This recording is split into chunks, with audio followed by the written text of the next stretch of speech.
Connor, it's Gryphon. It's so cold in here. Don't worry, I've got this.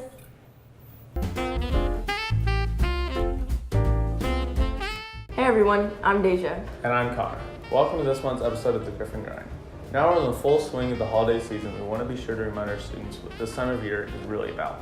During the holiday season, the Ladies of Charity plays a special role in interacting with the homeless. Let's see what they do for our community. I recently got a chance to interview the executive director of this organization to see how students can get involved and help them out. The holiday seasons are fast approaching. For most of us, that means great food, times with family, and the security of our own home. For some people, that's not reality. The reality is cold nights, long days, and no sense of security of where their next meal is coming from. The Gryphon Grind team has teamed up with the local Ladies of Charity to figure out what it is we can do to help stop this. I'm Susan Unbehan. I'm the Executive Director at Ladies of Charity, Knoxville. Alrighty, can you just kind of give us a brief synopsis of the mission that this place has? Yes, our mission is emergency assistance bases to serve those in need. So they may come in a variety of needs from whatever they're needing. It could be food, clothing, it could be help with their utility bill, help with rent, work boots to go back to work. We do have a large baby supplies with car seats, layettes, and cribs, as well as baby food and formula. So considering that you have kind of an insider's view on these kind of situations, what do you see as a major factor in the homeless population?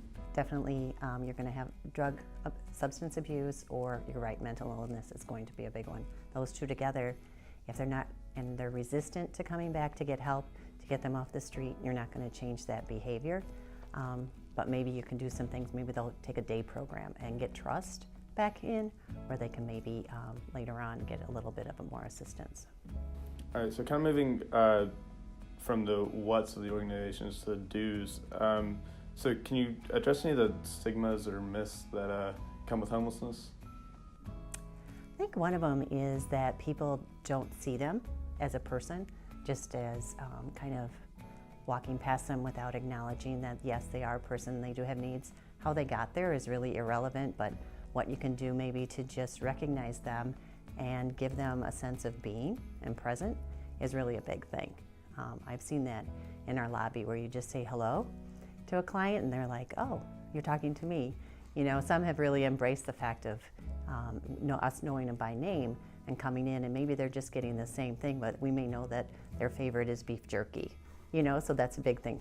All right, so getting into the holiday season, what kind of differs from the traditional traditions, I guess, with this homeless population?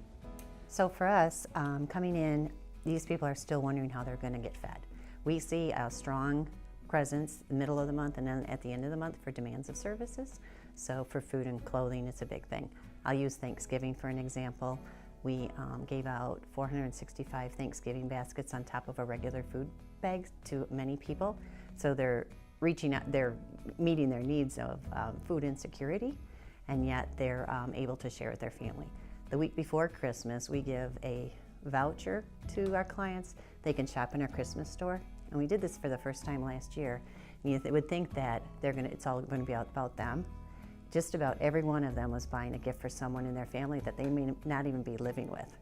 And it was really something. You wrap it up, make it nice, and they just walk out with a big smile on their face on top of that. So we have many donors here that buy a Christmas tree and say, give that to somebody in need. So we've had 3 Christmas trees go out this last week and helping people just have a better holiday. Now for homelessness, of course, they're not taking a tree home with them, but just kind of an example of what our clients receive. I guess in this season, what are some things that just normal everyday people can do to help this organization and with their efforts? They can clean their closets. For you example, you could clean your closets because young men's clothing, we never get it because you usually wear it out, but your shoes, you know, you clean your closet if you have extra shoes and boots, hats, mittens right now, men's coats, children's coats. Ladies go through their clothes and we have more clothes, and so we have more donations like that. But that'd be the first step that's easy to do, is just do kind of a collection for that. Canned food drive, homelessness, they need snap tops with lids, and so that's a really big thing. They cleaned out the homeless camp this last week, and so we will have another demand for sleeping bags and tents. They're going to move somewhere, and we try to and blankets. So that's another thing that they ask for. So kind of to figure it out, if you're looking for someone at STEM Academy or another youth group to come in, is you can sign up as a group to come donate your time. And we do lots of clothing sorting, toy sorting. We got lots of donations and go through, and it's kind of fun because you usually find something you like. But you're really helping people. We put together starter kits where you can actually put together an apartment for somebody coming out of homelessness in their apartment for the first time. We give them a set of dishes and cookware to go to that apartment. So you can put those together for us. We call those the Joe's kits.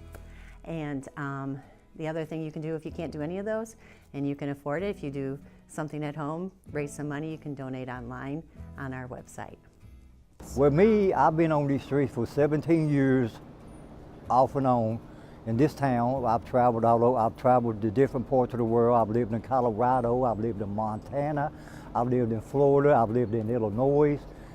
And, but I was raised I was born in Alabama, I was raised in Middle Tennessee, but I spent most of my life in the penitentiary. That's the reason why I'm on the streets today, because of my background.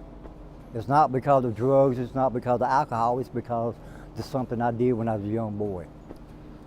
It's hard, it's so hard being on the streets during the harder days, because you miss your family, you miss your loved ones. It's hard, it's really hard. To me, it's depressing. It's really depressing, yes. My name is Laura Dubler, and I am the Emergency Assistance Program Manager. I have a degree in social work, so that's, they go together. So I run the food pantry basically, and I meet with the clients every day on a daily basis. Everyone has a story, and we don't know what anyone's story is until you actually sit down and talk to them. It could be an injury that caused them to become homeless, a death in the family. If the main provider in the family dies, and that's who brought all the money in, how do you pay for rent? How do you pay a car payment? How do you pay for anything? And then there's just so many stigmas that they're not all bad people. They're not there because they want to be. Some of them are just lost. Some of them don't know how to start over, and some of them don't have any support. I will say this, Knoxville is very, the homeless are very blessed in Knoxville because there are a lot of shelters and places to get help. I think the biggest thing is everyone always wants to help at the holidays, which is great. I mean, that's wonderful, but then there's also, you know, Christmas and Thanksgiving are only 2 days of the year. Then you have 363 other days that they need people to serve food, they need people to donate clothes. And it doesn't have to be money people donate. It could be, you know, toys for children at Christmas. It could be toys for someone's birthday in January. You know, I mean, there's so many small things. Hygiene. Hygiene is a huge need for the homeless. Where to get shampoo, toothpaste, a can opener. A can opener seems so simple, $1 at the Dollar Tree.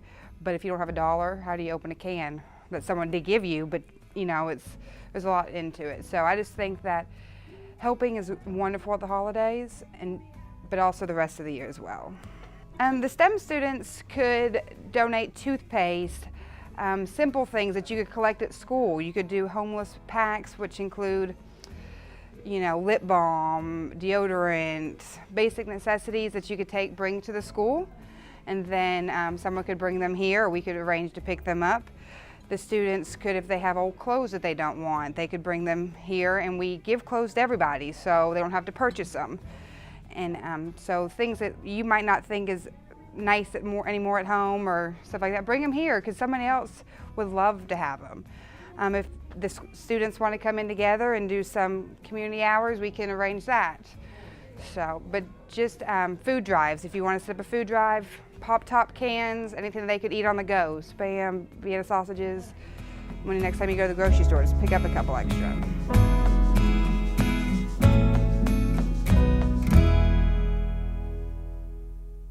For this next piece, we would like to remind everyone watching that the holidays holds different meanings for different people. Follow me to find out the traditions that STEM students celebrate. Hey guys, I'm Deja, and today I'm asking people a bunch of random holiday questions.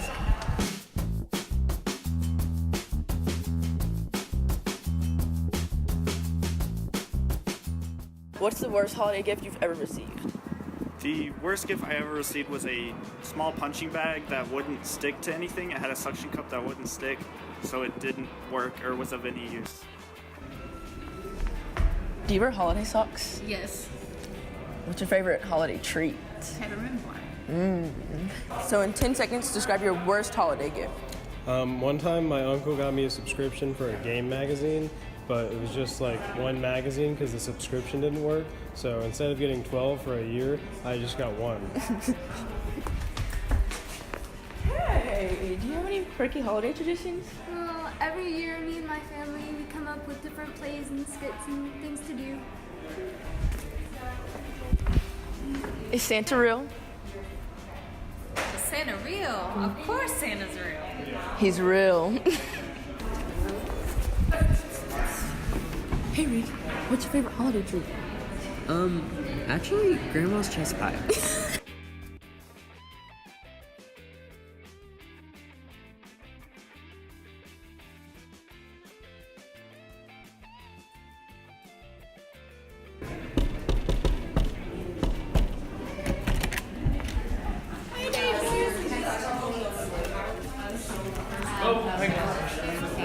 Do you wear holiday socks? No. Do you wear holiday socks?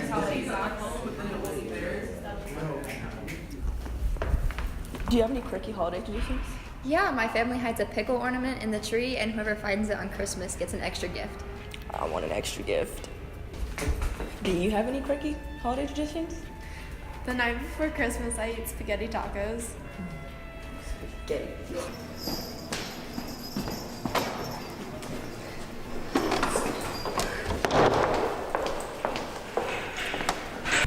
Hey Lucy, do you wear holiday socks? Hey Sarah, what's the worst gift you ever got? Well, my dad got me a raccoon skin hat one time. I was vegetarian, really hated it, so I fed it to our dog. Yeah, that was the worst gift ever. Anyways, that's some of STEM's quirky holiday traditions, and I'm out of breath, so I'm gonna head back to the studio. During the holidays, we should remember to be accepting of our schools and our communities' varied and mixed backgrounds. We want to extend a thank you to all of our viewers for joining and supporting us throughout this 2017 season. This has been the Gryphon Grind. See you next year.